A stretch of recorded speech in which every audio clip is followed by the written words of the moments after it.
Hello guys, क्या हाल चाल। बढ़िया एकदम। तो मैं मेहुल शर्मा आपका स्वागत करता हूं आपके अपने ही YouTube channel chemistry with Mehul में। तो आज हम शुरू करने वाले हैं chapter number 3, metals and non metals की वन शॉट वीडियो। यानी कि मेटल्स और नॉन मेटल्स को आज हम वन शॉट के अंदर खत्म करने वाले हैं। अभी हमने पिछली वीडियो में चैप्टर नंबर 1 और चैप्टर नंबर 2 वन शॉट के अंदर खत्म कर दिए थे। अगर आपने वीडियो नहीं देखी है तो इस चैनल पर जाइए और आपको इस चैनल पर दिख जाएंगे चैप्टर नंबर 1 और चैप्टर नंबर 2 के वन शॉट वीडियोस, जिसमें चैप्टर 1 के अंदर मैंने इंपॉर्टेंट एक्टिविटीज और इंपॉर्टेंट टॉपिक्स दोनों बताए हैं और उसके प्रीवियस ईयर क्वेश्चन भी करा रखे हैं। और चैप्टर 2 के प्रीवियस ईयर क्वेश्चन बहुत जल्दी आने वाले हैं। ठीक है, तो आज हम शुरू करते हैं मेटल्स और नॉन मेटल्स के वन शॉट वीडियो। तो चलिए बिना किसी देरी के शुरू करते हैं हम अपने आज की वीडियो। तो पहले हम बात करते हैं मेटल्स के बारे में कि मेटल्स क्या होते हैं। तो मेटल्स के बारे में बात करें अगर हम, तो मेटल जो हैं शाइनी होते हैं। ठीक है जी, मेटल्स क्या होते हैं? शाइनी होते हैं और ये होते हैं डक्टाइल। डक्टाइल का मतलब क्या होता है? डक्टाइल का मतलब ये होता है कि जो मेटल्स हैं वो एक लॉन्ग वायर के अंदर, लॉन्ग थिन वायर के अंदर कन्वर्ट हो सकते हैं। जैसे सोना, गोल्ड। आपने गोल्ड की चेन देखी होंगी। ठीक है, क्यों हम गोल्ड की चेन ही ज्यादा करके लेते हैं? क्योंकि जो गोल्ड है वो बहुत अच्छा डक्टाइल होता है। गोल्ड बहुत अच्छा डक्टाइल मेटल है, वो बहुत लंबी से लंबी चेन के अंदर बन सकता है। जो मेटल्स होते हैं वो मैलिएबल होते हैं। अब मैलिएबल का मतलब क्या होता है? मैलिएबल्स होते हैं ऐसे मेटल्स जो कि बहुत थिन शीट के अंदर कन्वर्ट हो सकते हैं, बहुत ही थिन शीट के अंदर कन्वर्ट हो सकते हैं। ठीक है, अब इसका एक एग्जांपल देखें अगर अब हम, जब आपको दो एग्जांपल बताता हूं, एक जो आप अपनी नॉर्मल लाइफ में देखते हैं और एक जो आपने साइंस में कभी पढ़ा होगा। पहले नॉर्मल लाइफ वाला एग्जांपल देखें तो काजू कतली। आपने काजू कतली देखी होगी, उसके ऊपर एक सिल्वर सिल्वर कलर की परत चढ़ी रहती है। ठीक है, वो सिल्वर की जो है वो सिल्वर की परत होती है। सिल्वर की परत क्यों लगाते हैं हम? क्योंकि सिल्वर बहुत अच्छा मैलिएबल मेटल है, वो बहुत पतली से पतली शीट के अंदर कन्वर्ट हो सकता है। अच्छा जी, और क्या है? एक और एग्जांपल है इसका। आप सभी ने रदरफोर्ड का एटॉमिक मॉडल पढ़ा है। रदरफोर्ड का एटॉमिक मॉडल में क्या था? गोल्ड फॉइल एक्सपेरिमेंट था। उन्होंने गोल्ड फॉइल को, रदरफोर्ड जी ने गोल्ड फॉइल को इतना पतला कर दिया था कि उसमें से एक ही एटम बचे। वो और भी कोई मेटल ले सकते थे पर इन्होंने गोल्ड ही क्यों लिया? क्योंकि गोल्ड बहुत अच्छा मैलिएबल मेटल होता है। ठीक है, समझ आया?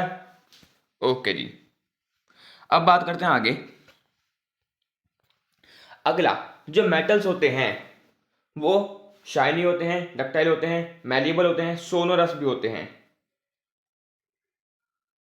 अब सोनोरस का मतलब क्या होता है? सोनोरस यानी कि ऐसे, सोनोरस का मतलब होता है जो कि क्या प्रोड्यूस करें? ये प्रोड्यूस करते हैं साउंड। सोनोरस का मतलब साउंड। मेटल्स साउंड को प्रोड्यूस करते हैं, यानी कि जब हम उनको मारेंगे, जब हम मेटल्स के ऊपर मारेंगे तो उनमें से बेल लाइक साउंड आती है। कैसी? जैसे घंटी को मार, जैसे घंटी आपने बजाई, मंदिर जाते हैं तो मंदिर में घंटी हम बजाते हैं, तो उसमें जो आवाज आती है ना, तो वो क्या है? वो मेटल है। तो मेटल्स में से ऐसी आवाजें आती हैं, टन वाली। ठीक है जी, तो ये होता है मेटल्स। ठीक है, अब बात करें नॉन मेटल्स की कि नॉन मेटल्स क्या होते हैं। मेटल्स में तो कोई दिक्कत नहीं है आपको, मेटल शाइनी होते हैं, डक्टाइल होते हैं, मैलिएबल होते हैं, सोनरस होते हैं। ठीक है, कोई दिक्कत यहाँ पे नहीं। एक दो चीज़ और जान लेते हैं चलिए मेटल के बारे में। जो मेटल्स हैं वो वेरी गुड कंडक्टर होते हैं, very good conductor of heat and electricity. ठीक है, बहुत अच्छी तरीके से अपने अंदर इलेक्ट्रिसिटी और हीट को फ्लो करने देते हैं कौन? मेटल्स। और जो मेटल्स हैं वो काफी हार्ड होते हैं। ठीक है, मेटल्स काफी ज्यादा हार्ड होते हैं। ठीक है, तो ये कुछ प्रॉपर्टीज थी, फिजिकल प्रॉपर्टीज थी किसकी? मेटल्स की। कुछ फिजिकल प्रॉपर्टीज थी हमारी मेटल्स की। ठीक है, अब बात करते हैं हम physical property of non metals. अब नॉन मेटल्स क्या होते हैं? Just opposite of metal. जैसे मेटल शाइनी होते हैं तो ये नॉन शाइनी होते हैं, ये नॉन शाइनी होते हैं।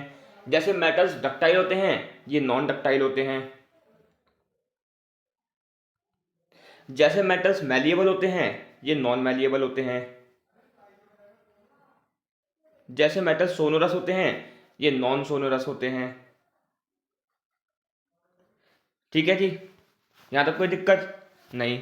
अच्छा, जैसे मेटल्स गुड कंडक्टर होते हैं ये बैड कंडक्टर होते हैं।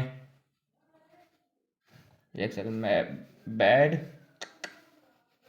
बैड कंडक्टर होते हैं। जैसे मेटल्स होते हैं हार्ड, ऐसे ही नॉन मेटल्स हैं वो होते हैं सॉफ्ट। नॉन मेटल्स क्या होते हैं? नॉन मेटल्स होते हैं सॉफ्ट। ठीक है, तो कुछ फिजिकल प्रॉपर्टीज थी मेटल्स और नॉन मेटल्स की। यहां तक कोई दिक्कत? ओके।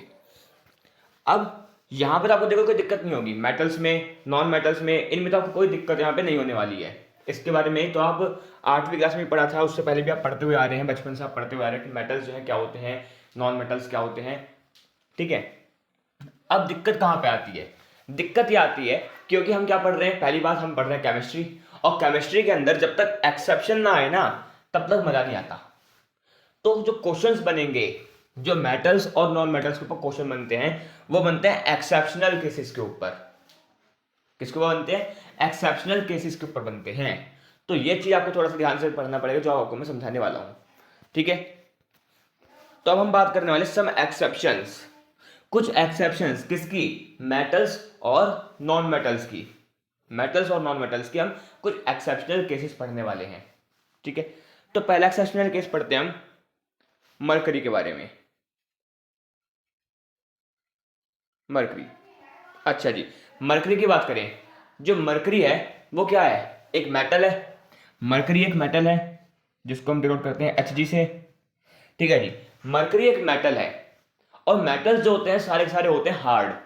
मेटल सबके सब होते हैं हार्ड, पर मरकरी एक ऐसा मेटल है जो कि रूम टेम्परेचर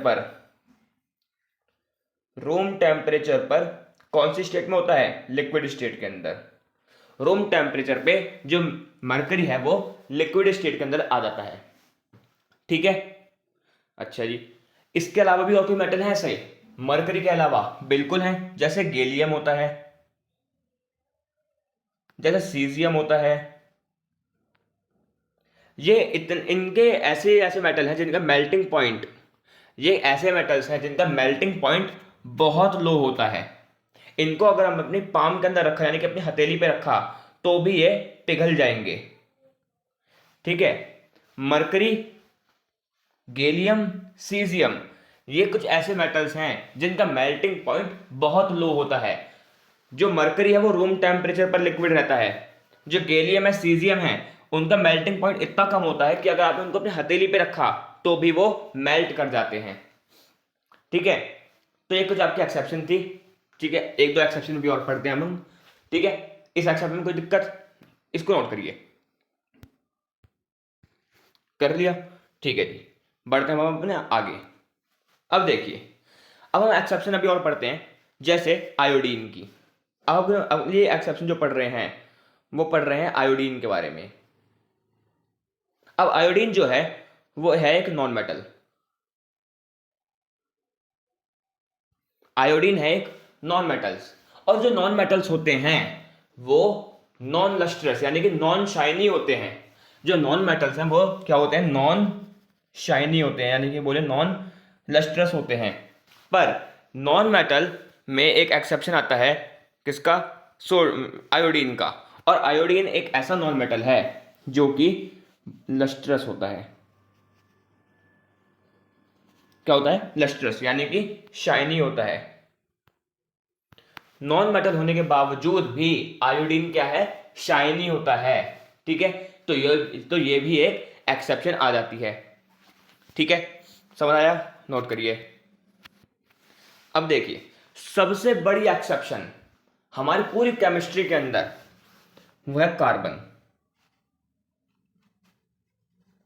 अब कार्बन कंपाउंड आप सबने पढ़ रखा है, उससे आपको एक चीज तो पता होगी, सभी को पता होगी ये चीज, जो कार्बन है वो एक नॉन मेटल है। जो कार्बन है वो एक नॉन मेटल है, और कार्बन के दो एलोट्रॉप्स होते हैं, डायमंड और ग्रेफाइट। ये सब तो आपको पता होगा कि जो कार्बन है एक नॉन मेटल होता है, उसके दो एलोट्रोप्स होते हैं, डायमंड और ग्रेफाइट, है ना जी। अच्छा, अब इनके अंदर एक्सेप्शन क्या है? इनके अंदर बहुत बड़ी एक्सेप्शन है। तो देखिए पहले हम बात करें डायमंड की।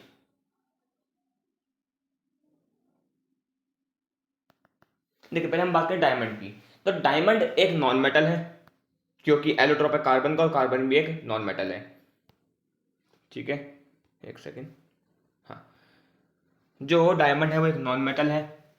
ठीक है, अब असल में है एक नॉन मेटल, और नॉन मेटल कैसे होते हैं? Soft in nature.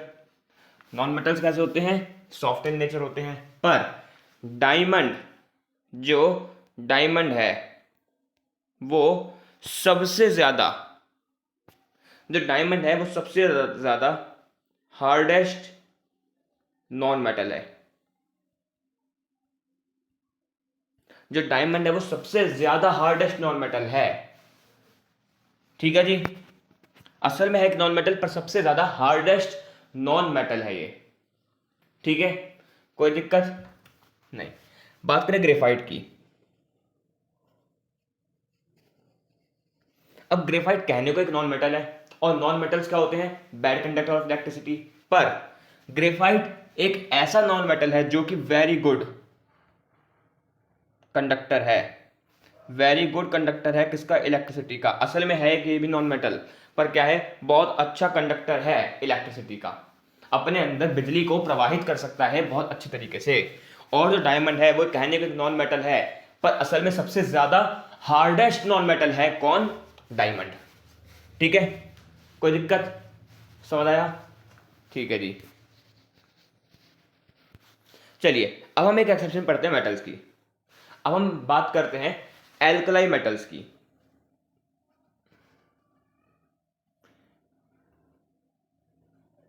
Alkali metals जैसे सोडियम, पोटेशियम और लिथियम। सोडियम, पोटेशियम और लिथियम, इनके बारे में बात करें अगर हम, तो सोडियम, पोटेशियम और लिथियम हैं एक मेटल्स। ये सब क्या है? एक मेटल्स हैं। और जो मेटल्स होते हैं वो होते हैं हार्ड। मेटल से ज्यादा हार्डेस्ट कौन है? कोई नहीं। ठीक है, मेटल सबसे ज्यादा हार्ड होते हैं। पर हम पढ़ रहे हैं एक्सेप्शन, और एक्सेप्शंस का मतलब होता है रूल ब्रेकिंग। और जो एल्कलाई मेटल्स हैं, यानी कि सोडियम है, पोटेशियम है, लिथियम है, ये इतने सॉफ्ट होते हैं, इतने सॉफ्ट होते हैं कि आप इनको नाइफ की मदद से काट सकते हैं। नाइफ की मदद से काट सकते हैं। Alkali metals like sodium, potassium and lithium are very soft as they can cut by knife. इतने सॉफ्ट होते हैं कि आप इसको बड़े ही आसानी से नाइफ की मदद से काट सकते हैं। ठीक है, कोई दिक्कत? एक्सेप्शन समझ आई आपको? बहुत बढ़िया। चलते हैं हम आगे, और धीरे धीरे से हम और भी एक्सेप्शन समझेंगे। ठीक है, जैसे जैसे हम चैप्टर में आगे बढ़ते रहेंगे कुछ कुछ एक्सेप्शंस अभी और आती रहेंगी जो कि आपको मैं समझाता रहूंगा। ठीक है, तो एक्सेप्शंस तो खत्म नहीं होंगी।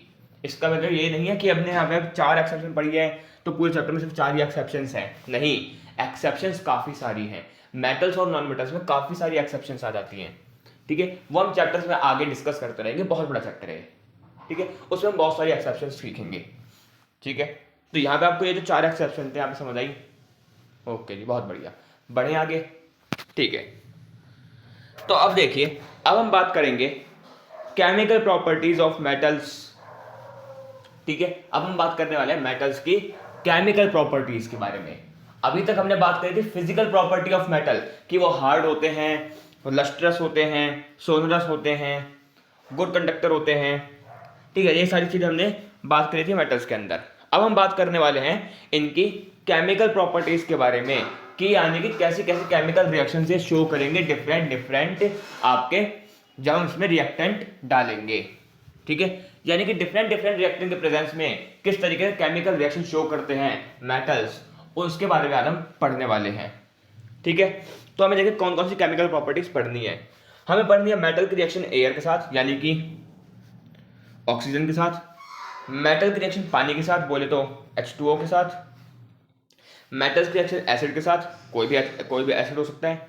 मेटल की रिएक्शन मेटल सॉल्ट के साथ, मेटल की रिएक्शन मेटल सॉल्ट के साथ, ये चीज़ थोड़ी सी इंपॉर्टेंट है, इसलिए इसको ध्यान से समझिएगा। मेटल की रिएक्शन मेटल सॉल्ट के साथ, और मेटल की रिएक्शन नॉन मेटल से करेंगे, ये भी काफ़ी इंपॉर्टेंट है।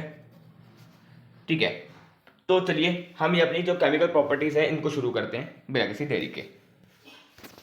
तो पहले हम बात करने वाले हैं मेटल्स की रिएक्शन एयर के साथ।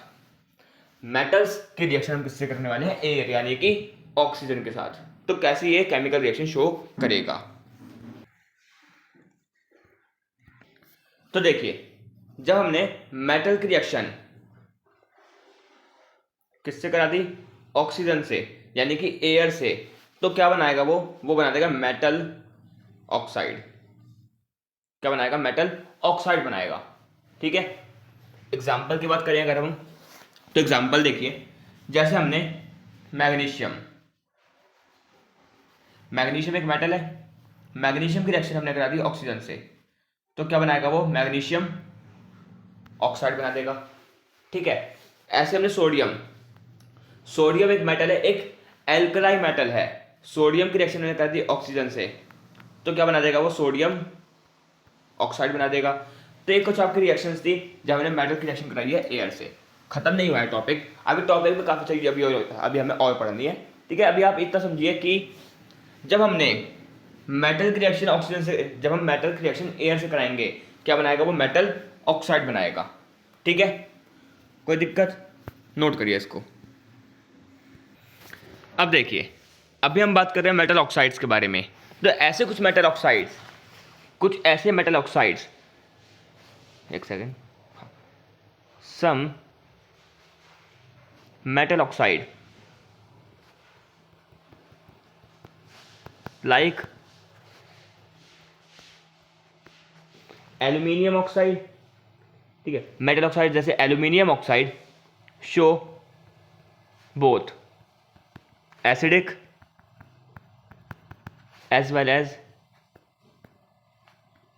Basic property.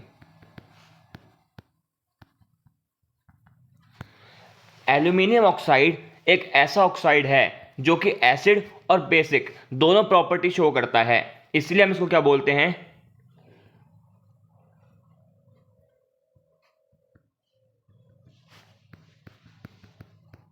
एम्फोटेरिक ऑक्साइड बोलते हैं। क्या बोलते हैं? एम्फोटेरिक ऑक्साइड बोलते हैं। काफी इंपॉर्टेंट नाम है ये, काफी इंपॉर्टेंट नाम है। क्या चीज? Amphoteric oxide. इसको अच्छी तरीके से याद कर लीजिएगा। एम्फोटेरिक ऑक्साइड क्या होता है? एक ऐसा मेटल ऑक्साइड जो कि एसिडिक और बेसिक दोनों प्रॉपर्टी शो करता है, उसको बोलते हैं हम क्या चीज? उसको बोला जाता है एम्फोटेरिक ऑक्साइड। ठीक है, एग्जाम्पल देखिए, इसकी केमिकल रिएक्शन देखिए कि एसिड और बेसिक दोनों प्रॉपर्टी कैसे शो करेगा। हमने यहां पे लिया एल्यूमिनियम ऑक्साइड। ठीक है, इसकी रिएक्शन हमने कर दी एक एसिड यानी कि HCl से, तो क्या बनाएगा वो? ये बना देगा एल्यूमिनियम क्लोराइड। क्या बना देगा? एल्यूमिनियम क्लोराइड, और यहां से H2O बाहर निकल जाएगा। ठीक है, कोई दिक्कत नहीं। ऐसे हमने बात करी एल्यूमिनियम ऑक्साइड की रिएक्शन हमने करा दी एक बेस से यानी कि NaOH से, तो क्या बनाएगा? एल्यूमिनियम ऑक्साइड की रिएक्शन जब हम एक बेस से कराएंगे तो बनाता है वो सोडियम एल्यूमिनेट। क्या बनाता है? Sodium aluminate, NaAlO2, sodium aluminate बोलते हैं इसको। एक सेकंड, इसको ढंग से बना दूं मैं। क्या बोला जाता है? सोडियम एल्यूमिनेट बोला जाता है, और यहां से H2O बाहर निकल जाता है। ठीक है, कोई दिक्कत? पक्की बात? ठीक है, तो एल्यूमिनियम ऑक्साइड एसिडिक और बेसिक दोनों प्रॉपर्टी शो करता है, इसलिए इसको क्या बोलते हैं? एम्फोटेरिक ऑक्साइड बोलते हैं। ठीक है, नोट करिए।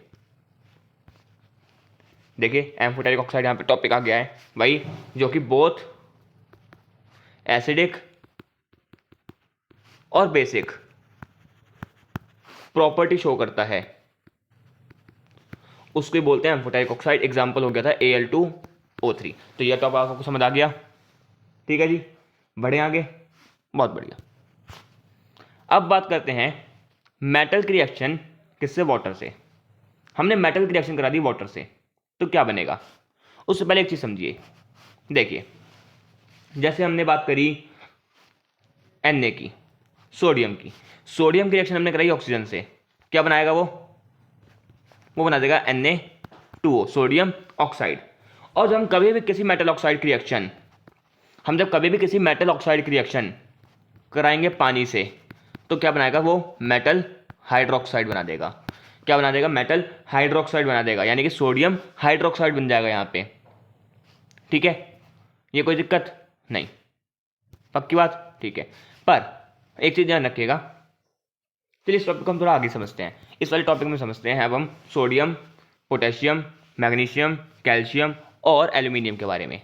कुछ इंपॉर्टेंट नाम लिए हैं मैंने, कौन कौन से लिए मैंने, sodium, potassium, calcium, magnesium, aluminium. ये काफ़ी इंपॉर्टेंट नाम लिए हैं और इसके ऊपर से क्वेश्चन कई बार बने हैं बोर्ड एग्जाम में। ठीक है, तो ध्यान से समझिएगा इस क्वेश्चन को, इस टॉपिक को ध्यान से समझिएगा, मेटल विद वाटर। ठीक है, देखिए मेटल की रिएक्शन हमने कराई वाटर से, तो जब हम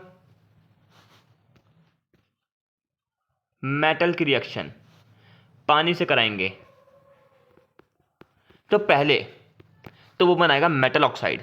क्या बनाएगा, मेटल ऑक्साइड।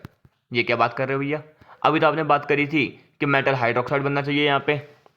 एक सेकेंड रुक जाओ भैया, रुको जरा, सब्र करो। ठीक है, मेटल ऑक्साइड बनाएगा, फिर वो मेटल ऑक्साइड, मान लीजिए जो आपने मेटल ऑक्साइड बनाया है वो पानी के अंदर डिसॉल्व हो सकता है। एक ऐसा मेटल ऑक्साइड जो कि पानी के अंदर डिसॉल्व हो सकता है, तो आगे फर्दर क्या बना देगा वो, मेटल हाइड्रो ऑक्साइड बना देगा। समझिएगा बात को, पहले क्या होगा, देखिए यहां पे क्या बोल रहा है मैं, पहले जो मेटल है जब हम उससे पानी से रिएक्शन कराएंगे तो बनाएगा वो मेटल ऑक्साइड। उसके बाद अगर वो मेटल ऑक्साइड पानी के अंदर डिसॉल्व हो सकता है तो बनाएगा वो मेटल हाइड्रोक्साइड। कुछ इस प्रकार देखिए, हमने बात करी सोडियम की, सोडियम की रिएक्शन हमने कर दी पानी से, तो पहले तो वो बना देगा सोडियम ऑक्साइड। अब वो सोडियम ऑक्साइड पानी के अंदर डिसॉल्व हो सकता है तो बना देगा वो सोडियम हाइड्रो ऑक्साइड। ठीक है, अब हमें पता कैसे चलेगा कि कौन सा मेटल पानी में डिसॉल्व करेगा कौन सा नहीं करेगा, मैं बताता हूं आपको। ठीक है, दो एग्जांपल हम लेंगे जो कि पानी में डिसॉल्व नहीं कर सकते हैं। ठीक है, तो ऐसे मेटल्स जो कि पानी में डिसॉल्व हो सकते हैं वो बना देंगे मेटल हाइड्रो ऑक्साइड बना देंगे। ठीक है, देखिए कुछ ऐसे मेटल्स जैसे हम बात करें, गोल्ड है, सिल्वर है, does not react with water.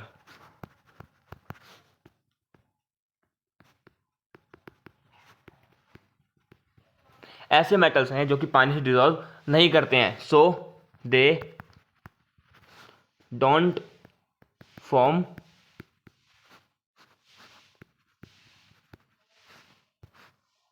AgOH and AuOH। यानी कि जो ये गोल्ड है और सिल्वर है ये पानी में डिसॉल्व नहीं करते हैं, इसलिए ना ये सिल्वर ऑक्साइड, ना ही सिल्वर हाइड्रोक्साइड बनाएंगे, ना ही गोल्ड हाइड्रोक्साइड बनाएंगे। ठीक है, कोई दिक्कत, पक्की बात, ठीक है। अब देखिए, अब कुछ इंपॉर्टेंट केसेस लेते हैं अब हम। Some metal like sodium, potassium are react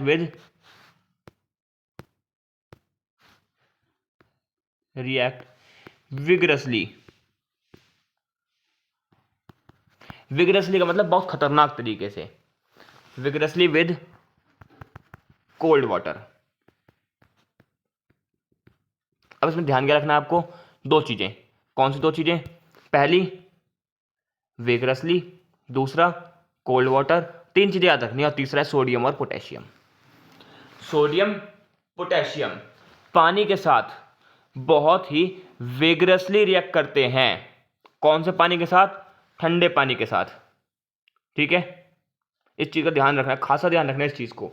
sodium और पोटेशियम ऐसे मेटल्स हैं जो कि पानी के साथ बहुत खतरनाक तरीके से रिएक्ट करते हैं।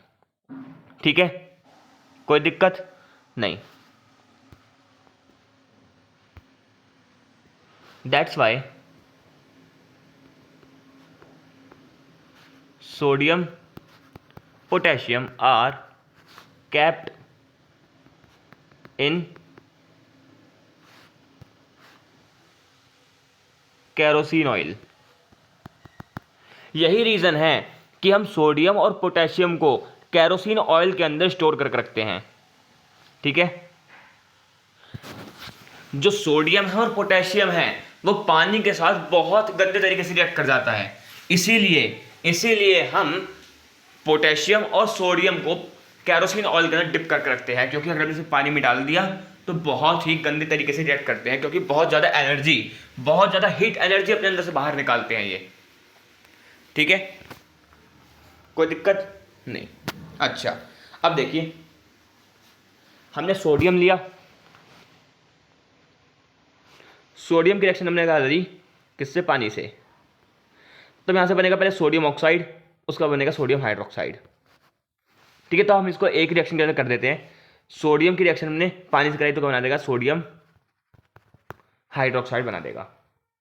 ठीक है, ऐसी पोटेशियम है, पोटेशियम की रिएक्शन हमने पानी से कराई तो वहां से पोटेशियम हाइड्रोक्साइड बना देगा। ठीक है, पर यहाँ पे कौन सा पानी यूज हो रहा है?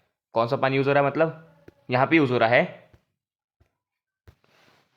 एक सेकेंड, हाँ, यहाँ पे यूज हो रहा है कोल्ड वाटर। क्या यूज हो रहा है? कोल्ड वाटर यूज हो रहा है। ठीक है, कोई दिक्कत यहाँ पे? बहुत बढ़िया, आगे बढ़ते हैं। जी हाँ, अब देखिए, आगे हम यहाँ पे बात करें। अब देखिए,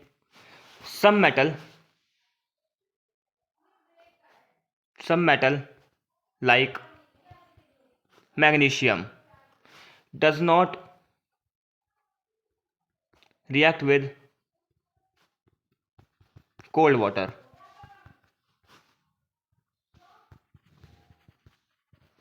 मैग्नीशियम ऐसा मेटल है जो कि कोल्ड वाटर से रिएक्ट नहीं करता है, but it react with hot water. Magnesium ऐसा मेटल है जो कि कोल्ड वाटर से रिएक्ट नहीं करेगा, पर वो किससे रिएक्ट करता है? वो रिएक्ट करता है हॉट वाटर के साथ, गर्म पानी के साथ रिएक्ट करता है। ठीक है, और क्या बनाएगा वो? मैग्नीशियम हाइड्रोक्साइड बना देगा। क्या बना देगा? मैग्नीशियम हाइड्रोक्साइड बना देगा। ठीक है, कोई दिक्कत नहीं, नोट करिए इसको। देखिए कुछ ऐसे, magnesium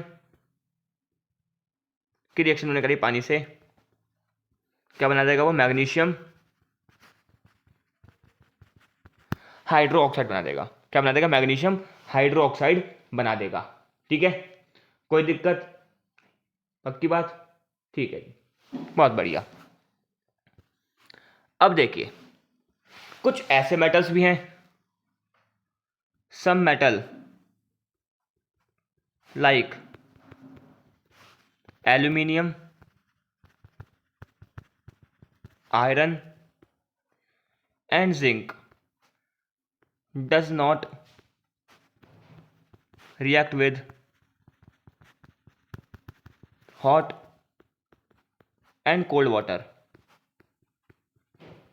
but it react with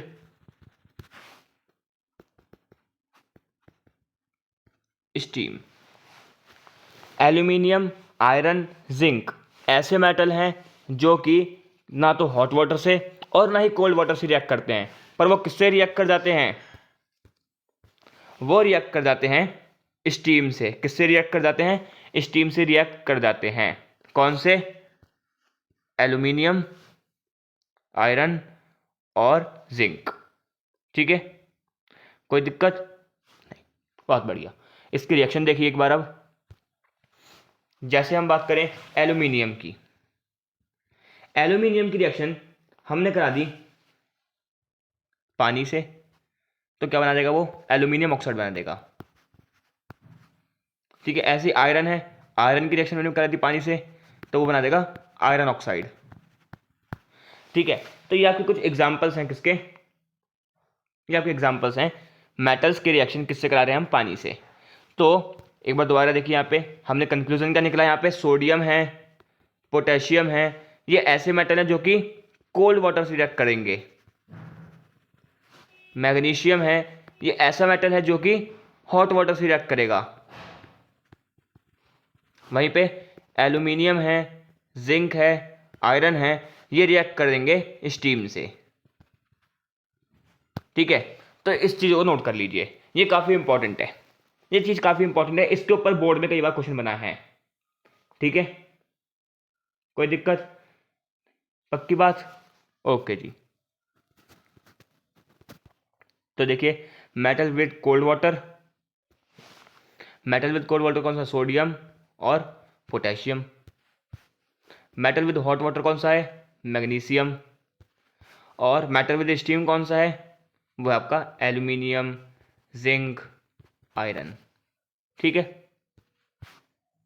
अब बात करने वाले हैं मेटल की रिएक्शन किससे, एसिड के साथ। मेटल की रिएक्शन एसिड के साथ कराएंगे, ये हमने पढ़ा था मेटल्स, माफ करिए, ये हमने यहाँ पढ़ा था एसिड बेस एंड सॉल्ट के अंदर भी, कि हमने एसिड की रिएक्शन मेटल से कराएंगे तो क्या बनेगा, एसिड की रिएक्शन जब हम मेटल से कराएंगे तो बनता है सॉल्ट। क्या बनता है, सॉल्ट बनता है, और हाइड्रोजन गैस बाहर निकल जाती है। यही होता है, तो यहाँ पे भी यही होगा। जैसे हमने कोई भी मेटल ले लिया, एग्जाम्पल हमने ले लिया सोडियम, सोडियम की रिएक्शन हमने करा दी HCl से, सोडियम की रिएक्शन हमने करा दी HCl से। HCl क्या है, एक मेटल है, मर्क्यूरी एसिड है, इसकी रिएक्शन हमने सोडियम के साथ कराई तो बना देगा एक सॉल्ट, यानी कि NaCl बना देगा, और यहाँ से हाइड्रोजन गैस बाहर निकल जाएगी। ठीक है, कोई दिक्कत, तो ये आपका मेटल की रिएक्शन किससे करा रहे हैं, एसिड से। ठीक है, तो ये तो आपको याद ही होगा, हमने एसिड बेस सॉल्ट में भी पढ़ा था ये चीज़, यहाँ पे हमने इसमें भी ये चीज़ पढ़ ली है। ठीक है, इसके अंदर एक बहुत इंपॉर्टेंट चीज़ आती है, क्या चीज़, जैसे जैसे तो गोल्ड है, कलर चेंज करते हैं एक सेकेंड, जो गोल्ड है वो किसी एसिड के साथ डिसॉल्व नहीं होता, जो गोल्ड है वो किसी भी एसिड के अंदर डिसॉल्व नहीं होगा, उसको डिसॉल्व करने के लिए हमें एक स्पेशल सॉल्यूशन बनाना पड़ता है। गोल्ड को डिसॉल्व करने के लिए हमें एक स्पेशल सॉल्यूशन बनाना पड़ता है, और उस स्पेशल सॉल्यूशन को हम बोलते हैं एक्वा रेजिया। क्या बोलते हैं, एक्वा रेजिया बोलते हैं। तो अब ये एक्वा रेजिया है क्या, इसको पढ़ते हैं, काफी इंपॉर्टेंट टॉपिक है, काफी इंपॉर्टेंट। ठीक है, तो हम बात करने वाले हैं एक्वा रेजिया के बारे में। एक्वा मैन नहीं है ये, एक्वा रेजिया है। एक्वा रेजिया क्या होता है, एक्वा रेजिया एक ऐसा मिक्सचर है जो कि बनता है HCl और निट्रिक एसिड की मदद से। HCl और निट्रिक एसिड की मदद से बनता है, जो कि रहते हैं इन द रेशियो ऑफ 3:1। ये चीज याद रखिएगा, किस रेशियो में रहते हैं, 3:1। यानी कि अगर हमने HCl के 3 मोल लिए हैं तो हमें HNO3 का 1 मोल लेना पड़ेगा, और तब क्या बन जाएगा आपका, एक्वा रेजिया बन जाएगा। ठीक है, बहुत बढ़िया। ये क्यों यूज होता है, ये यूज होता है गोल्ड को डिसॉल्व करने के लिए। ठीक है, गोल्ड किसी भी और कंपाउंड के अंदर डिसॉल्व नहीं होगा, किसी और एसिड के अंदर डिसॉल्व नहीं होगा, पर किसके अंदर डिसॉल्व हो जाएगा, वो एक्वा रेजिया के अंदर डिसॉल्व हो जाएगा। ठीक है, समझ आया, बहुत बढ़िया। ठीक है जी, बढ़े आगे, ओके।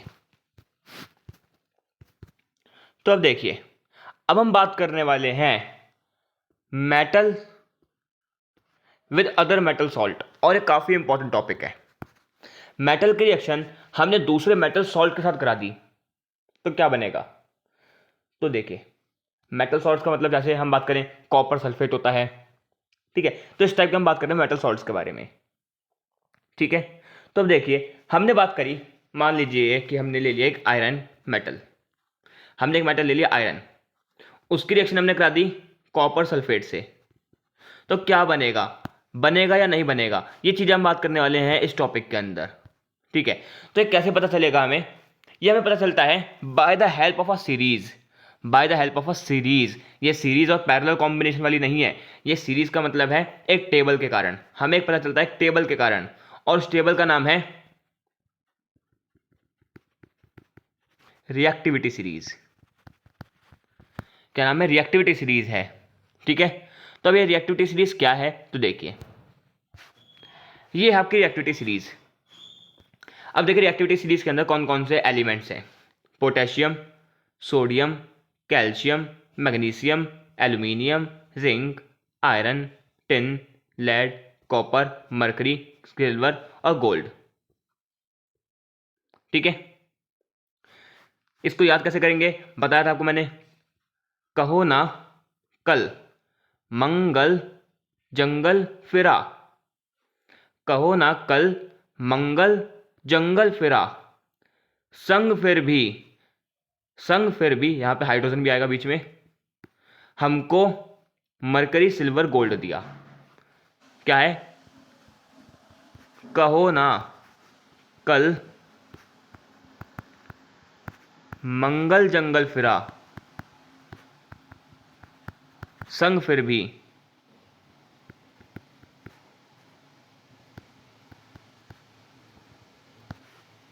हमको, एच और सी यूज हो गया, हमको मरकरी सिल्वर गोल्ड दिया। ठीक है, कोई दिक्कत नहीं। अब इसके अंदर क्या है, जैसे जैसे हम इस रिएक्टिविटी सीरीज के अंदर ऊपर जाते रहेंगे, जैसे जैसे हम इस रिएक्टिविटी सीरीज के अंदर ऊपर जाते रहेंगे, तो ऊपर जाते जाते, एक सेकेंड, हाँ, तो ऊपर जाते जाते जो इसकी रिएक्टिवनेस है वो बढ़ती रहेगी, जो इसकी रिएक्टिविटी है वो बढ़ती रहेगी, और नीचे जैसे रहेंगे तो उसकी रिएक्टिविटी घटती रहेगी। तो इस टेबल के अकॉर्डिंग हम बोल सकते हैं सबसे ज्यादा रिएक्टिव कौन सा है, पोटेशियम, सबसे कम रिएक्टिव कौन सा है, गोल्ड। ठीक है, ओके जी, कोई दिक्कत नहीं। तो पोटेशियम के बाद कौन सा रिएक्टिव है, सोडियम, फिर कैल्शियम, फिर मैग्नीशियम, एल्यूमिनियम, जिंक, फेरन, iron, tin, lead, copper, mercury, gold. ठीक है, जैसे जैसे नीचे आते रहेंगे रिएक्टिविटी कम होती रहेगी, ऊपर जाते रहेंगे रिएक्टिविटी बढ़ती रहेगी। ठीक है, तो अब देखिए, अब हमने बात करी थी, जैसे हमने बात करी, हमने लिया आयरन, उसकी रिएक्शन हमने करी कॉपर सल्फेट से। यहां पर होगा पहली बार डिस्प्लेसमेंट रिएक्शन। कौन सी रिएक्शन होगी यहां पे, डिस्प्लेसमेंट रिएक्शन, यानी कि highly reactive element least reactive element को क्या कर देगा, डिस्प्लेस कर देगा। तो हाईली रिएक्टिव कौन सा और लीस्ट रिएक्टिव कौन सा है, Fe और कॉपर। ठीक है, Fe कहां है, Fe आप देखिए तो ये रहा, कॉपर कहां है, तो कॉपर आपका ये रहा। तो जो ऊपर होता है वो ज्यादा रिएक्टिव होता है, जो नीचे होता है वो कम रिएक्टिव होता है। तो यानी कि जो आयरन है वो कॉपर को इजीली डिस्प्लेस कर देगा, आयरन कॉपर को इजीली डिस्प्लेस कर देगा। तो यहां पे जो रिएक्शन बनेगी वो बन जाएगी FeSO4 plus Cu, FeSO4 plus Cu। ठीक है, कोई दिक्कत नहीं, ओके जी। अब बात करें, जैसे हम बात कर रहे हैं, हमने ले लिया ZnSO4 और यहां से हमने करा दी Fe के साथ रिएक्शन। ZnSO4 की रिएक्शन हमने करा दी Fe से, तो क्या यहां पे कुछ प्रोडक्ट बनेगा, चेक करते हैं। तो देखिए ZnSO4 यानी कि Zn कहां पे पड़ रहा है, Zn है ये रहा, और FeS के नीचे, यानी कि ज्यादा रिएक्टिव कौन है, ज्यादा रिएक्टिव है जिंक, कम रिएक्टिव कौन है, आयरन। तो यानी कि जो आयरन है क्या उस जिंक को डिस्प्लेस कर पाएगा, नहीं। क्यों, क्योंकि जो आयरन है वो कम रिएक्टिव है एज कंपेयर टू जिंक, तो यहां पे कोई भी रिएक्शन नहीं बनेगी। तो यहां पे जो होगा no reaction proceed, no reaction proceed. तो इस तरीके से दोनों तरीके क्वेश्चन आ सकते हैं, आपको हाईली रिएक्टिव से लीस्ट रिएक्टिव डिस्प्लेस करना पड़ेगा, या फिर कभी कभी ऐसा हो सकता है कि आपको डिस्प्लेस करके दे देगा और आपसे पूछेगा क्या रिएक्शन आगे प्रोसीड हो पाएगी या नहीं हो पाएगी, और नहीं होगी तो क्यों नहीं होगी, और होगी तो क्या बनेगा। ठीक है, तो ये डिफरेंट डिफरेंट टाइप के क्वेश्चन जो कि हम प्रीवियस ईयर्स के अंदर करने वाले हैं, कुछ इंपॉर्टेंट क्वेश्चन करेंगे उसके अंदर प्रीवियस ईयर में क्वेश्चन आए हुए हैं, तो उससे हम ये चीजें करेंगे। ठीक है, कोई दिक्कत, रिएक्टिविटी सीरीज समझ आई क्या आती है, मेटल की रिएक्शन में दूसरे मेटल सॉल्ट से क्या बनेगा, कोई दिक्कत यहाँ पे, बहुत बढ़िया। अब देखिए, अब हम एक और बहुत इंपॉर्टेंट टॉपिक पढ़ने वाले हैं जिसका नाम है मेटल की रिएक्शन हम करा देंगे नॉन मेटल से। जैसे हमने बात करी थी एसिड की रिएक्शन बेस से, तो काफी इंपॉर्टेंट टॉपिक बन गया था वो, जिसमें न्यूट्रलाइजेशन रिएक्शन हुई थी। तो बताया था मैंने कि रिएक्शन काफी इजी है, पर दोनों हीरो जो है चैप्टर के वो आपस में लड़ रहे हैं, इसलिए क्या हो गया, जो टॉपिक है काफी इंपॉर्टेंट हो गया। ऐसे ही यहाँ पे दो हीरो हैं, मेटल और नॉन मेटल, उनकी हम रिएक्शन आपस में करा रहे हैं, तो क्या बनेगा, ये भी काफी इंपॉर्टेंट है, काफी इजी भी है। तो जब भी when metal react with non metal, it form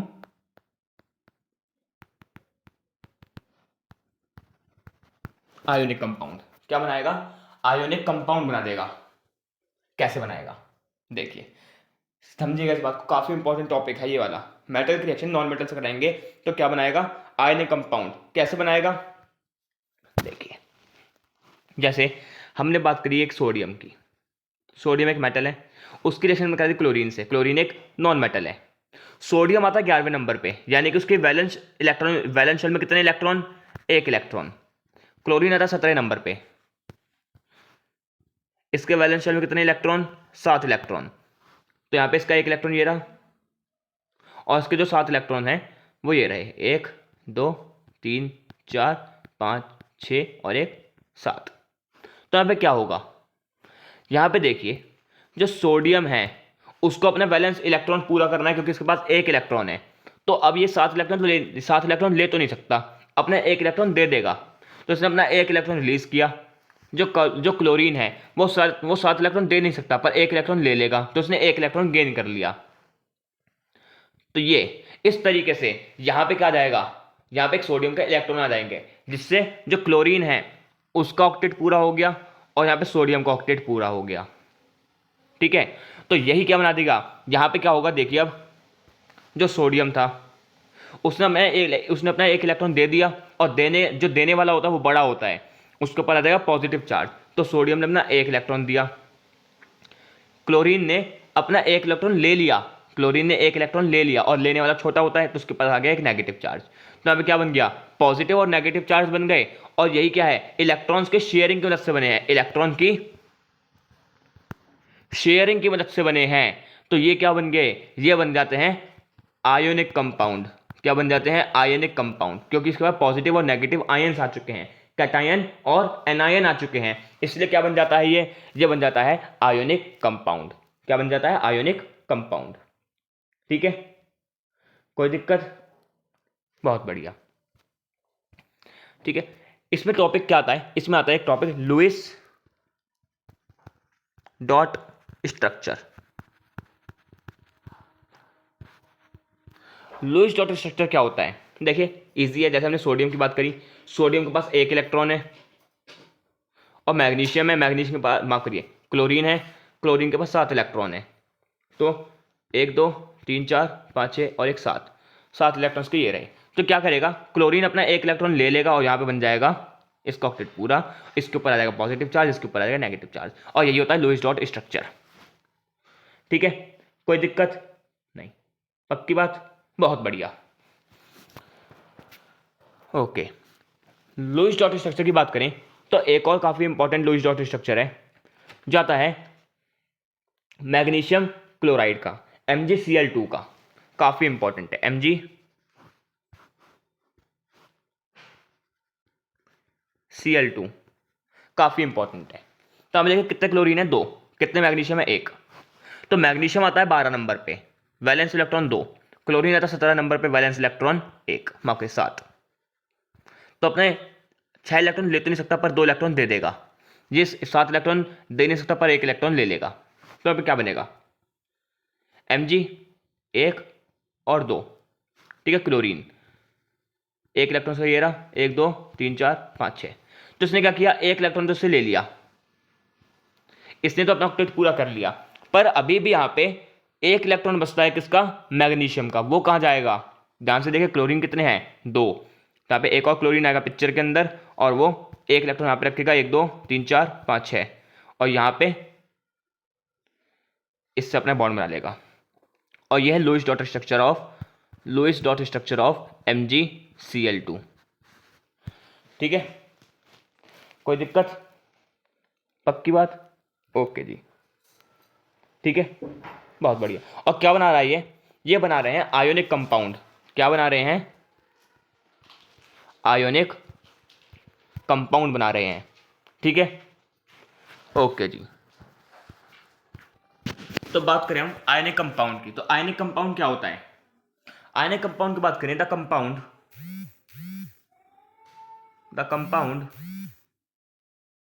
which form by gaining और लॉसिंग ऑफ इलेक्ट्रॉन। इलेक्ट्रॉन के गेन और लॉस करने के बाद जो आपका कंपाउंड बनता है उसको बोलते हैं आयनिक कंपाउंड। एग्जांपल की बात करें तो NaCl,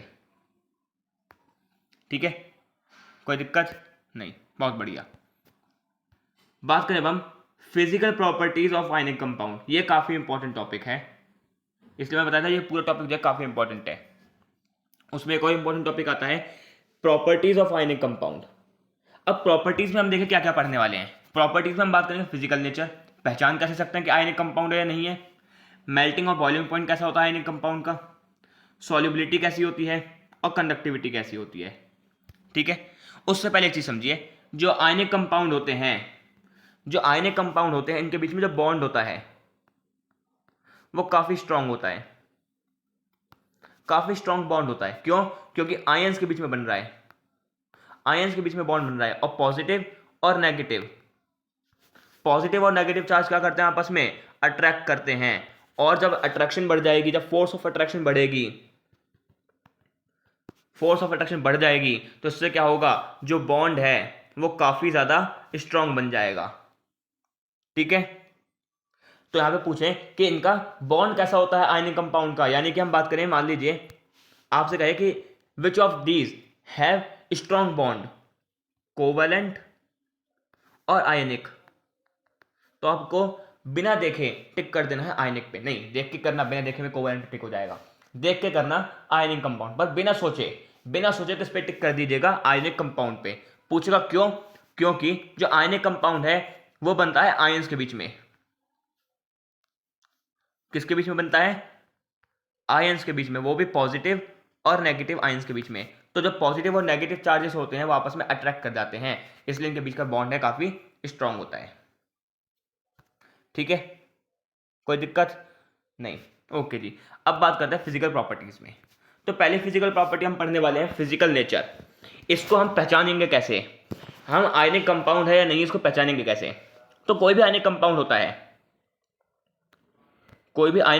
आईसी का मतलब आयनिक कंपाउंड, कोई भी आयनिक कंपाउंड है तो वो जब भी हम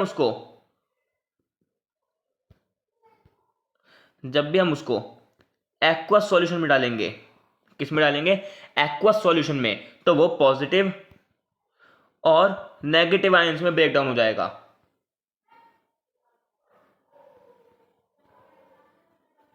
पॉजिटिव और नेगेटिव आयन में ब्रेक डाउन हो जाएगा। जैसे NaCl की बात करें, NaCl को हमने पानी में डाल दिया, एक्वस सॉल्यूशन में डाल दिया, तो वो Na पॉजिटिव और Cl नेगेटिव में ब्रेक डाउन हो जाएगा। और जब भी ऐसे ब्रेक डाउन हो जाए तो समझ लीजिए कौन सा कंपाउंड है, वो आयोनिक कंपाउंड है, ठीक है, कोई दिक्कत नहीं, बहुत बढ़िया। ये था आपका फिजिकल नेचर। कैसे पहचानेंगे कि जो आयनिक कंपाउंड है वो एक्वस सॉल्यूशन के अंदर आयंस में ब्रेक डाउन हो जाता है, ठीक है, ओके। बात करें मेल्टिंग और बॉइलिंग पॉइंट की। इनका मेल्टिंग पॉइंट और बॉइलिंग पॉइंट कैसा होता है? तो हमने बात करी थी अभी कि आयनिक कंपाउंड के बीच में जो बॉन्ड होता है वो काफी स्ट्रांग होता है। तो जो स्ट्रांग बॉन्ड है उसको तोड़ने के लिए कम एनर्जी लगेगी, ज्यादा, ऑब्वियसली बात है, बहुत ज्यादा एनर्जी लगेगी। तो इनका जो मेल्टिंग और बॉइलिंग पॉइंट होता है वो भी काफी ज्यादा हाई होता है। क्यों? क्योंकि इनके बीच का जो बॉन्ड है वो काफी स्ट्रांग होता है, ठीक है, कोई दिक्कत नहीं, बहुत बढ़िया। बात करेंगे सॉल्युबिलिटी की, कि पानी में सॉल्युबल होते हैं या नहीं होते हैं। तो जो आयोनिक कंपाउंड है वो पानी के अंदर इजीली डिसॉल्व हो जाएगा, पानी के अंदर, पर वहीं पे बात करें पेट्रोल है, केरोसिन है, एल्कोहल्स हैं, तो इसमें डिसॉल्व नहीं होता है। किस में डिसॉल्व हो जाएगा? पानी में बड़ी इजीली डिसॉल्व हो जाएगा। जो आयोनिक कंपाउंड है वो पानी में बहुत इजीली डिसॉल्व हो जाते हैं। पर वहीं पे हम बात करें केरोसिन है, पेट्रोल है या एल्कोहल्स हैं, उसके अंदर डिसॉल्व नहीं होते हैं। उसमें क्या होते हैं? इनसॉल्युबल होते हैं। ठीक है, कोई दिक्कत नहीं, बहुत बढ़िया। बात करें अपना अगला टॉपिक, वह कंडक्टिविटी, कि आयनिक कंपाउंड की कंडक्टिविटी कैसी होती है। तो देखिए, जब तक आयनिक कंपाउंड अपनी सॉलिड स्टेट में है, जब तक आयनिक कंपाउंड, तब तक वो आयंस में टूटे हैं नहीं। मान लीजिए नमक है, जो नमक आपके घर में रखा हुआ है एक कटोरे के अंदर, वो सॉलिड फॉर्म में है, सॉलिडिफाई है, तो क्या वो इस वक्त आयंस में टूटा हुआ है? आंसर होगा नहीं। क्यों? क्योंकि वो अभी NaCl की फॉर्म में है, तो इसलिए अभी क्या होगा? Bad conductor.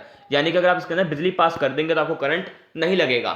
ठीक है, पर इसका मतलब ये नहीं है कि ये बैड कंडक्टर होते हैं, ऐसा नहीं है। अगर आपने इसको मोल्टन स्टेट में, यानी कि आप बात करें आयनिक कंपाउंड को एक्वस सॉल्यूशन में डाल दिया और तब बिजली डाल दिया और तब अपना हाथ डाला, तो ऐसी गलती भूल करके भी मत करिएगा। क्यों?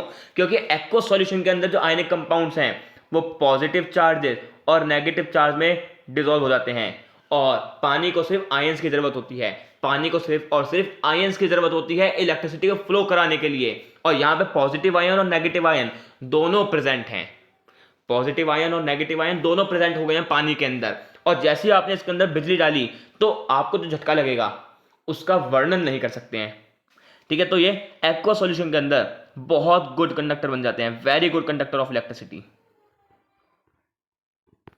ठीक है, तो जो आयनिक कंपाउंड है सॉलिड फॉर्म में बैड कंडक्टर होंगे, पर एक्वा सॉल्यूशन में डालते ही वो आयंस में ब्रेकडाउन हो जाएंगे और वहां पे बहुत अच्छे कंडक्टर बन जाते हैं, किसके? इलेक्ट्रिसिटी के। ठीक है, तो कुछ प्रॉपर्टीज थी किसकी? आयोनिक कंपाउंड्स की। आई होप कि आपको समझ आया होगा। ठीक है, तो अभी हम लेते हैं छोटा सा रेस्ट, उसके बाद हम अपना आगे चैप्टर को शुरू करते हैं। तो देखिए, हमने आप पे इनकी आयनिक कंपाउंड की फिजिकल प्रॉपर्टीज पढ़ ली थी। अब हम बात करने वाले हैं अपना अगला टॉपिक, और टॉपिक है, उसका नाम है अकरेंस ऑफ मेटल। यानी कि अब हमने रिएक्टिविटी सीरीज देखी थी। क्या थी रिएक्टिविटी सीरीज? देखिए, ये आपकी रिएक्टिविटी सीरीज थी। इसके अंदर आप ये देख रहे हैं पोटेशियम से एल्यूमिनियम तक जो आपके कंपाउंड्स हैं वो आपके क्या है? हाईली रिएक्टिव हैं। क्या है? हाईली रिएक्टिव हैं। वहीं पे जिंक से लेड तक जो कंपाउंड है वो आपके मिड रिएक्टिव हैं। वहीं पे कॉपर से गोल्ड तक जो आपके कंपाउंड है वो लीस्ट रिएक्टिव हैं। तो अब ये सारे मेटल्स हैं जो कि डिफरेंट रिएक्टिविटी के अंदर प्रेजेंट हैं। कोई हाईली रिएक्टिव है, कोई लीस्ट रिएक्टिव है, कोई मिड रिएक्टिव है। तो इन सबको निकालने के लिए, जो अर्थ से हम इनको सबको निकालते हैं, तो इन सबको निकालने के लिए भी, एक्सट्रैक्ट करने के लिए भी डिफरेंट प्रोसेस होंगे, है ना। तो अब हम उन प्रोसेस के बारे में पढ़ने वाले हैं। काफी इंपॉर्टेंट टॉपिक है, क्वेश्चन इस पे से भी पूछे जाते हैं। ठीक है, तो चलिए बात करते हैं। तो देखिए, अभी हम यहाँ पे एक ओवरव्यू लें कि जो आपके लीस्ट रिएक्टिव एलिमेंट हैं, LR यानी कि लीस्ट रिएक्टिव। ठीक है, जो लीस्ट रिएक्टिव एलिमेंट हैं वो मिलते हैं फ्री स्टेट के अंदर। नेचर में कैसे मिलते हैं? फ्री स्टेट के अंदर मिल जाते हैं।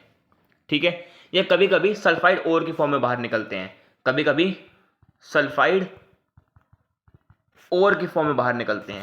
ठीक है, जो लीस्ट रिएक्टिव एलिमेंट हैं वो फ्री स्टेट में बाहर निकलते हैं और कभी कभी सल्फाइड ओर्स की फॉर्म में बाहर निकल जाते हैं। ठीक है,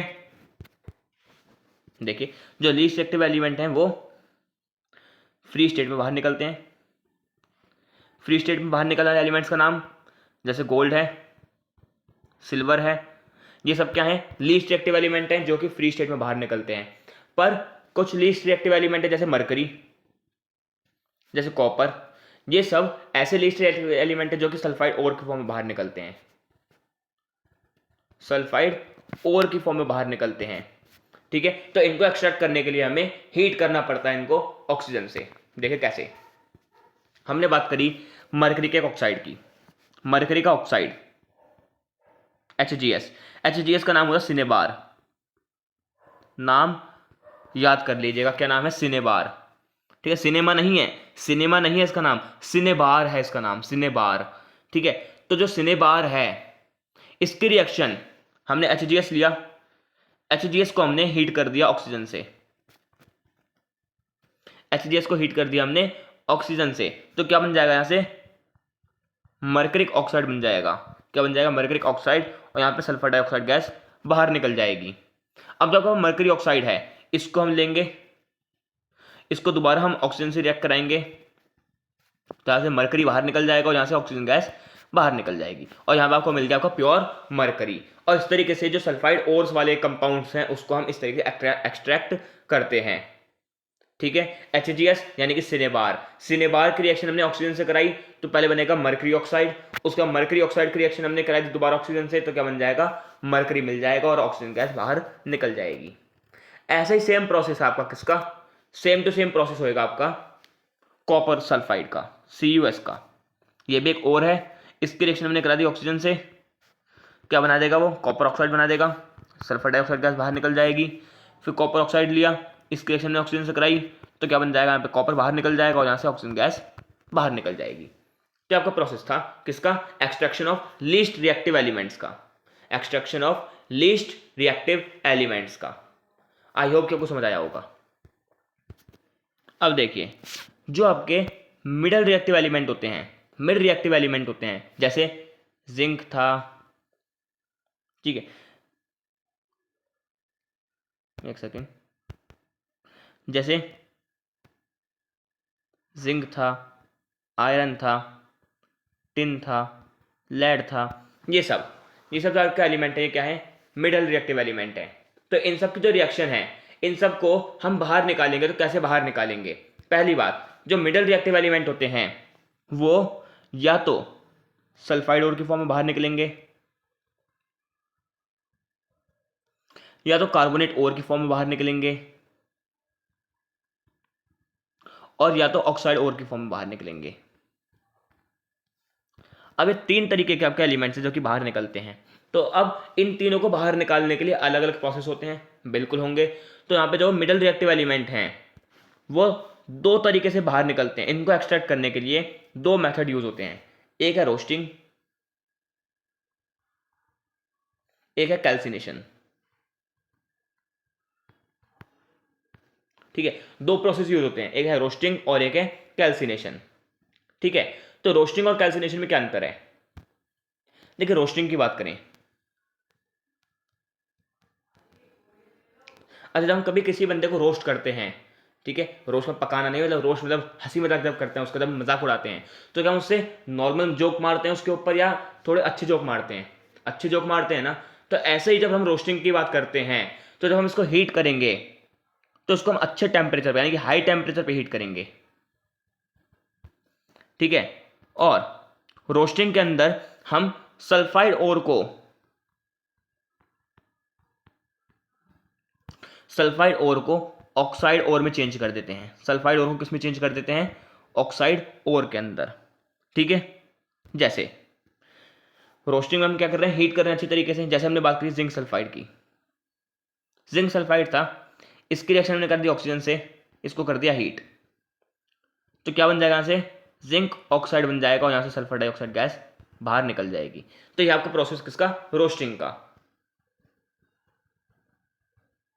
ये प्रोसेस आपका रोस्टिंग का। ठीक है, रोस्टिंग के अंदर जिंक सल्फाइड था, जिंक सल्फाइड को हमने ऑक्सीजन की प्रेजेंस में हीट किया, यहां से जिंक ऑक्साइड बन जाएगा और यहां से सल्फर डाइऑक्साइड गैस बाहर निकल जाएगी। ठीक है, बहुत बढ़िया। अगला प्रोसेस है कैल्सिनेशन।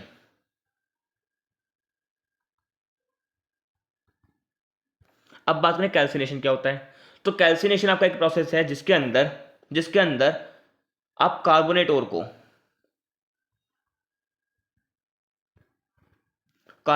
को ऑक्साइड ओर में चेंज कर देते हैं, और फिर उस ऑक्साइड ओर को आप किस में चेंज कर देते हैं, मेटल के अंदर।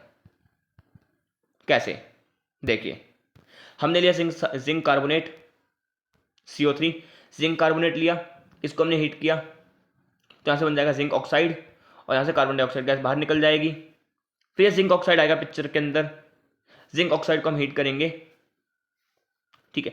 जिंक सल्फाइड, जिंक ऑक्साइड लिया, अब जिंक ऑक्साइड को आपने रिएक्शन करा दी मान लीजिए कॉपर से, हमने बात करा जिसके सी से बोले तो कार्बन से, हमने इसकी रिएक्शन कराई कार्बन से, तो क्या बन जाएगा ये बन जाएगा Zn, जिंक बाहर निकल जाएगा, यहाँ से कार्बन मोनोऑक्साइड गैस बाहर निकल जाएगी, ठीक है। तो आपका प्रोसेस था किसका, मिडल रिएक्टिव एलिमेंट का। आई होप कि आपको समझ आया होगा। कैल्सिनेशन और रोस्टिंग में कोई दिक्कत नहीं, बहुत बढ़िया, ठीक है। बढ़े आगे, ओके। अगला टॉपिक आता है आपका हाईली रिएक्टिव एलिमेंट का।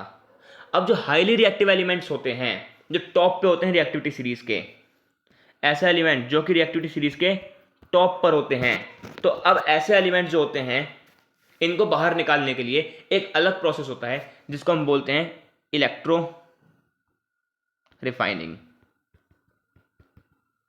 क्या बोलते हैं हम, इलेक्ट्रो रिफाइनिंग बोलते हैं। अब ये इलेक्ट्रो रिफाइनिंग क्या है, देखिए जो हाईली रिएक्टिव एलिमेंट्स होते हैं उनके ऊपर गैंग चिपका रहता है। गैंग बोले तो अनवांटेड सब्सटेंस, अनवांटेड सब्सटेंस, जैसे कि आपका मिट्टी हो गई या कोई भी डिफरेंट चीजें हैं जो कि आप उसको ऐसे किसी भी प्रोसेस से, कैल्सिनेशन, रोस्टिंग से आप अलग नहीं कर सकते हैं। तो अब उसके लिए क्या करेंगे, अब हम उसके लिए हम एक प्रोसेस का यूज करते हैं जिसको बोलते हैं इलेक्ट्रो रिफाइनिंग। अब ये क्या है इलेक्ट्रो रिफाइनिंग, तो देखिए इलेक्ट्रो रिफाइनिंग के लिए हमने एक बीकर लिया या टैंक लिया, बीकर तो नहीं बोल सकते, टैंक लिया हमने एक, ठीक है। अब इस टैंक के अंदर हमने भर दिया यहाँ पे पानी, ठीक है, पानी भर दिया, और पानी जो है ये है आपका डिस्टिल्ड वाटर। अब डिस्टिल्ड वाटर के अंदर इलेक्ट्रिसिटी फ्लो नहीं होएगी, तो इसलिए हम इसमें क्या डाल दिया हमने इसके अंदर NaCl डाल दिया। NaCl के आप और भी चीज़ें डाल सकते हैं, आप कोई एसिड डाल सकते हैं, बेस डाल सकते हैं, जो कि आपका क्या कर सकती है, इलेक्ट्रिसिटी को कंडक्ट कर सकती है। हमने यहाँ पे डाल दिया एक आयनिक कंपाउंड, ठीक है। अब इसके बाद आपने इसके अंदर डाल दिए इलेक्ट्रोड्स, क्या डाल दी, इलेक्ट्रोड्स डाल दिए। यह है एनोड, यह कैथोड। अब यहाँ पे कहेंगे कि भैया एनोड इतना मोटा लिया है आपने, कैथोड इतना पतला लिया है, ऐसा क्यों, बताता हूं।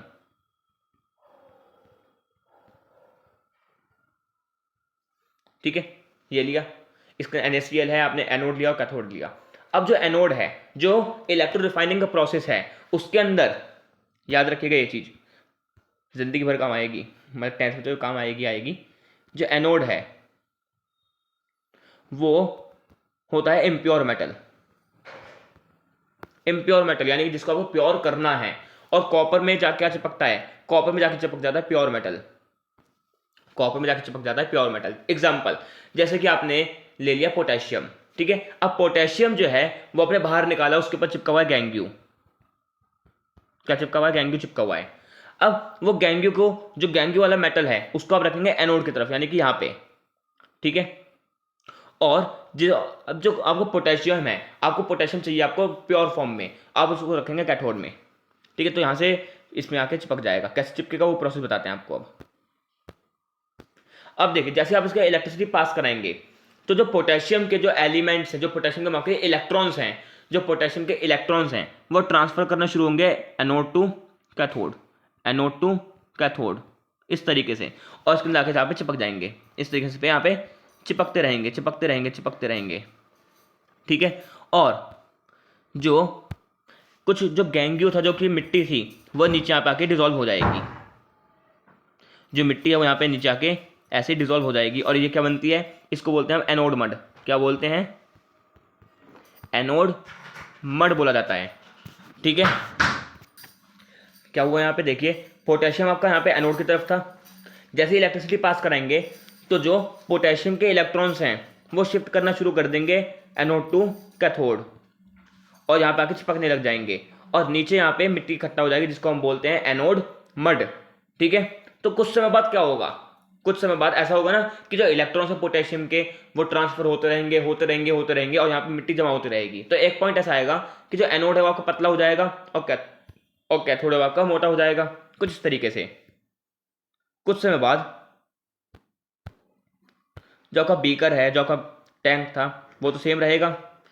इसके अंदर आपने पानी भर रखा है, इसमें आपने NaCl भी डाल रखा है, ठीक है। उसके बाद यहाँ पे आपने जो इलेक्ट्रोड, जो आपने एनोड लिया था वो पतला हो गया और जो आपने कैथोड लिया था वो यहाँ पे मोटा हो गया। और कोई पूछे क्यों हुआ? क्योंकि यहाँ पे एनोड मड नीचे यहाँ पे इकट्ठा होती रही और यहाँ पे क्या हो गया, एनोड मड यहाँ पे इकट्ठा हो गई और यहाँ पे जो पोटेशियम था वो क्या हो गया, प्योर। यहाँ पे क्या है, प्योर पोटेशियम, ठीक है, कोई दिक्कत नहीं। और ये प्रोसेस आपका इलेक्ट्रो रिफाइनिंग, क्या है प्रोसेस का नाम, इलेक्ट्रो रिफाइनिंग है प्रोसेस का नाम। आई होप कि आपको समझ आया होगा इलेक्ट्रो रिफाइनिंग क्या होता है, ठीक है, समझ आया, बहुत बढ़िया। बढ़े आगे, अपना लास्ट और सबसे इजी टॉपिक जो कि है कोरोजन। लास्ट टॉपिक इस चैप्टर का कोरोजन। अब कोरोजन क्या होता है? तो कोरोजन की बात करें तो एक ऐसा प्रोसेस है जिसके अंदर आपने मेटल लिया, मेटल को आपने डाल दिया पानी के साथ, यानी कि मॉइस्चर में आपने डाल दिया पानी को, मेटल को किसमें डाल दिया आपने, मॉइस्चर में। तो जो मेटल है वो कोरोड होने लग जाता है, यानी खराब होने लग जाता है, यानी कि उसकी जो स्ट्रेंथ है वो कम होने लग जाती है और इसी प्रोसेस को बोलते हैं कोरोजन। क्या बोलते हैं, कोरोजन, ठीक है। अब जो मेटल है जो कि आपने मॉइस्चर में डाला वो कोरोड होने के साथ साथ उसके ऊपर ब्राउन कलर की लेयर चिपक जाती है, देखा होगा आपने, ब्राउन कलर की लेयर चिपक जाती है और उस ब्राउनिश कलर की लेयर को हम बोलते हैं रस्टिंग। क्या बोलते हैं, रस्टिंग। सबसे अच्छा एग्जांपल क्या है, रस्टिंग ऑफ आयरन। लोहे की कील के ऊपर आपने देखा जंग लग जाता है, क्यों? क्योंकि वो मॉइस्चर के प्रेजेंस में रहता है, इसके ऊपर क्या लग जाता है, रस्टिंग आ जाती है, ठीक है, कोई दिक्कत नहीं। तो यह rusting of iron, rusting of iron की एक रिएक्शन है जो कि काफी इंपॉर्टेंट है, आपको पता होनी चाहिए। हमने आयरन लिया, आयरन की रिएक्शन हमने कर दी ऑक्सीजन से और पानी से, तो क्या बन जाएगा, वो यहां से बन जाएगा आयरन ऑक्साइड Fe2O3, यहां से पानी भी बाहर निकल जाएगा और यह आपका प्रोसेस किसका, रस्टिंग ऑफ आयरन का, ठीक है, कोई दिक्कत, ओके जी। अगला और लास्ट टॉपिक जो है प्रिवेंशन ऑफ कोरोजन, यानी कि हम कोरोजन से किस तरीके से बच सकते हैं। तो कोरोजन से बचने के लिए काफी सारे तरीके हैं, जैसे आप उसके ऊपर ऑयलिंग कर सकते हैं, किसके ऊपर, मेटल के ऊपर ऑयलिंग कर सकते हैं, पेंटिंग कर सकते हैं, ग्रीसिंग कर सकते हैं, ठीक है, या फिर एक प्रोसेस होता है आप बोल सकते हैं गैल्वेनाइजेशन कर सकते हैं। क्या करते हैं,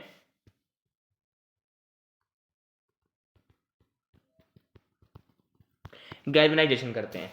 तो गैल्वेनाइजेशन क्या प्रोसेस है? अच्छा देखिए, गैल्वेनाइजेशन की बात करें तो जो गैल्वेनाइजेशन है